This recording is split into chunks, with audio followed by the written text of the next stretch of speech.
Hi boys and girls, and welcome to week 7 of distant learning. Right, so today we're going to learn about gerunds and infinitives.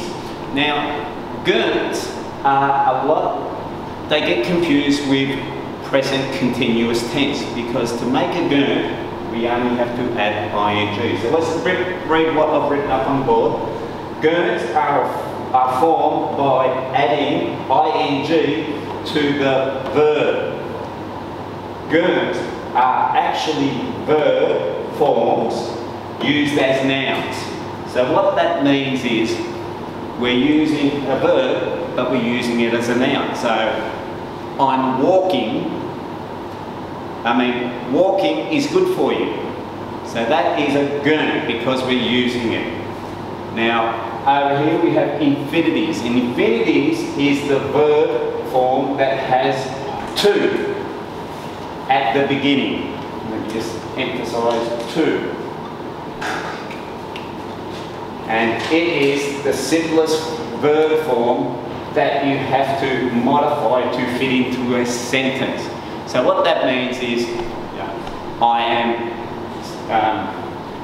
I sleep at night, or he sleeps. That's present tense. So what we're doing, that's how we modify the verb. We put an S on the end just to make it, instead of just being sleep, or to sleep we use. So we always use to in front of it. But there are certain rules we use for gerunds and infinitives, and I'll go through them now, of course. Okay, so there are 5 rules about using gerunds and infinitives.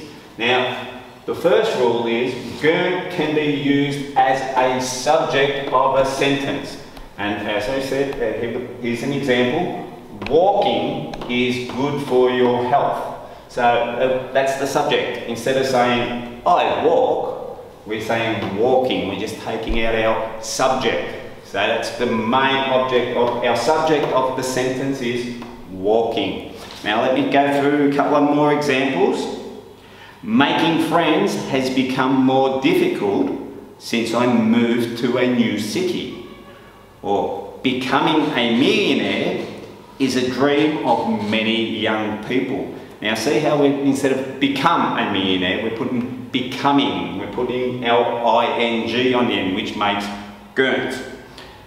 Now that's rule number 1. This is very new and it's a little bit confusing. So what we'll do this over a couple of weeks anyway, then we'll go through the rules again next week. But this will give you the basics that will help you with your worksheets this week.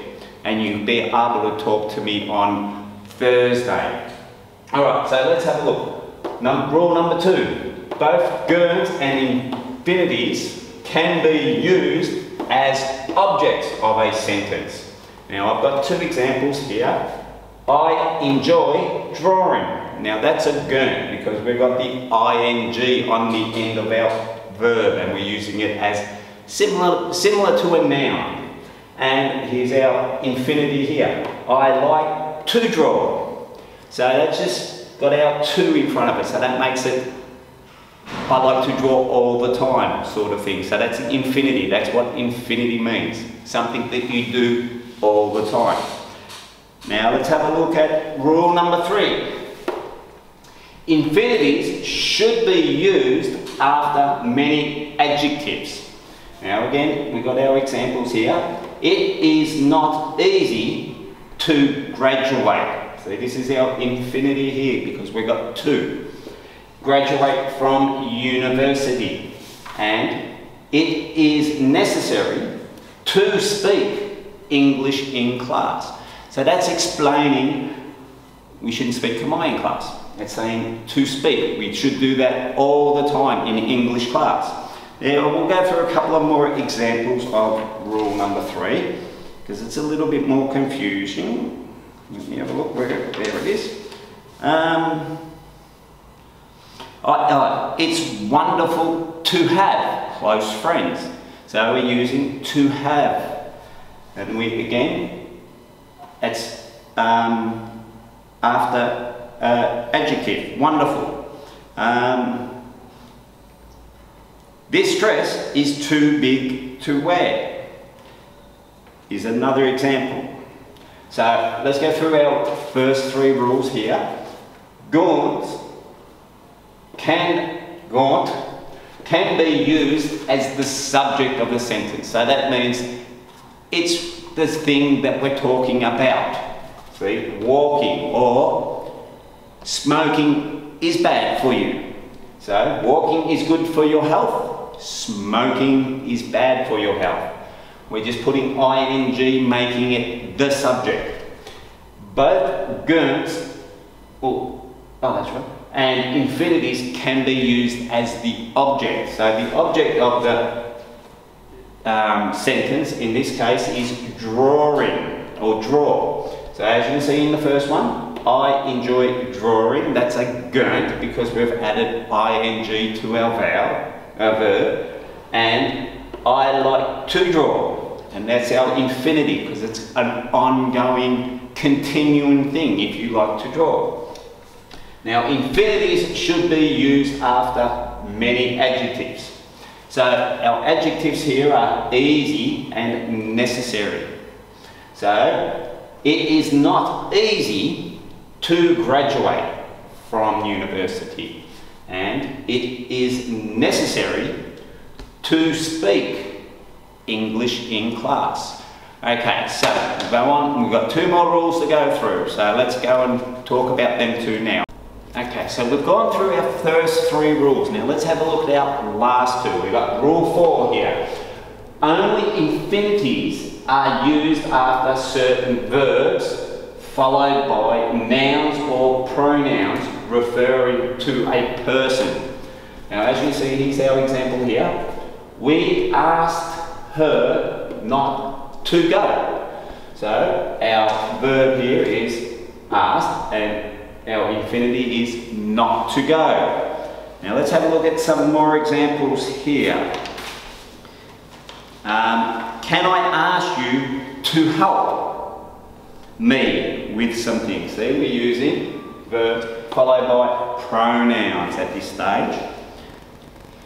I never accepted him to become famous, and that would be, our verb would be expected, and our pronoun is him.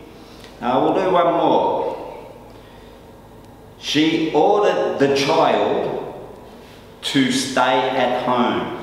So the verb here is the child, and we say, the pronoun here is the child, and we use to stay at home. Now, let's look at rule number 5. Only gerunds are used after prepositions. Now, here's an example here. I talked him out of taking that job. So there's our preposition there. So I'll go through a couple more of those ones. I forgive you for not telling the truth. So that's a preposition. And we'll do one more. No. I am wary of going alone. So wary is the preposition there. So as I said, we'll go through these rules in much more detail next week, but what we've got through today should help you with your worksheets, because I said the worksheets are very basic, where you have to pick the gerund or the infinitive. So you only have to pick one or the other. So if you refer back to your rules, refer back to this video, or if you're not really sure of my explanation, watch the clip that I put on the lesson plan. She's an Australian who lives in England that's also I watch a fair bit of, because I understand her. But you can watch any kind of these clips on YouTube, which will also help you understand gaunts and infinitives. Because as I said, gaunts can be confused with present tense. It's a little bit confusing, but I hope you all understand it, and I'll talk to you on Thursday. Okay, bye guys.